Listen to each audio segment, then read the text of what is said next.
అసెంబ్లీలో ఎస్సీ సామాజిక వర్గానికి చెందిన స్పీకర్ గడ్డం ప్రసాద్ను బీఆర్ఎస్ నేతలు అవమానించేలా వ్యాఖ్యలు చేయడం దుర్మార్గమని, వారి అహంకారానికి నిదర్శనమని Congress party Adilabad assembly incharge Kandi Srinivasa Reddy అన్నారు.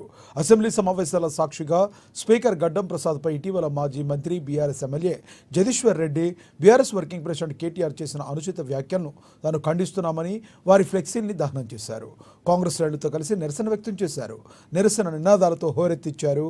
ఈ సందర్భంగా కంది శ్రీనివాసరెడ్డి మాట్లాడుతూ దళితులకు రేవంత్ రెడ్డి సర్కార్ పెద్దపీట వేసి ఎస్సీ సామాజిక వర్గానికి చెందిన గడ్డం ప్రసాద్ను స్పీకర్ను చేస్తే బీఆర్ఎస్ దురహంకారంగా వ్యవహరిస్తుందన్నారు. ఆ పార్టీ నేతలు ఆయన అవమానించేలా స్పీకర్ అన్న కనీస గౌరవం లేకుండా మాట్లాడటం సరికాదన్నారు. ఈ చర్యను యావత్ ఆదిలాబాద్ ప్రజానీకం తరపున కాంగ్రెస్ పార్టీ తరపున ముక్త కంఠంతో ఖండిస్తున్నామని చెప్పారు. చేసిన వ్యాఖ్యలను వెనక్కి తీసుకుని బేషరతుగా స్పీకర్ గడ్డం ప్రసాద్కు బహిరంగ క్షమాపణలు చెప్పాలంటూ ఆయన డిమాండ్ చేశారు.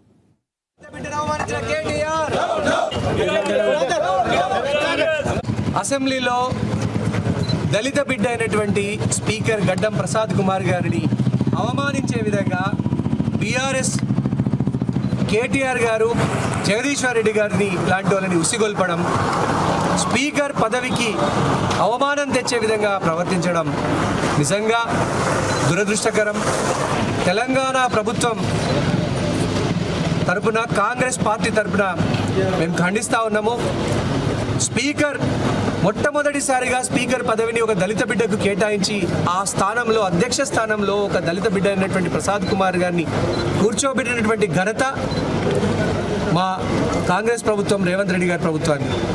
అటువంటి ప్రభుత్వాన్ని నిలదొక్కోనియకుండా దళిత బిడ్డల్ని అవమానించే విధంగా కేటీఆర్ గారు, జగదీశ్వర్ రెడ్డి గారు ప్రవర్తించడం ముమ్మాటికి ఇది ఖండించే విషయం. తెలంగాణ సమాజం అంతా ముక్త ఖండంతో ఖండించాలి. వెంటనే జగదీశ్వర్ రెడ్డి గారు, కేటీఆర్ గారు, కేసీఆర్ గారు బేషరతుగా స్పీకర్ గడ్డం ప్రసాద్ కుమార్ గారికి క్షమాపణలు తెలియజేయాలని ఈ సందర్భంగా డిమాండ్ చేస్తాం.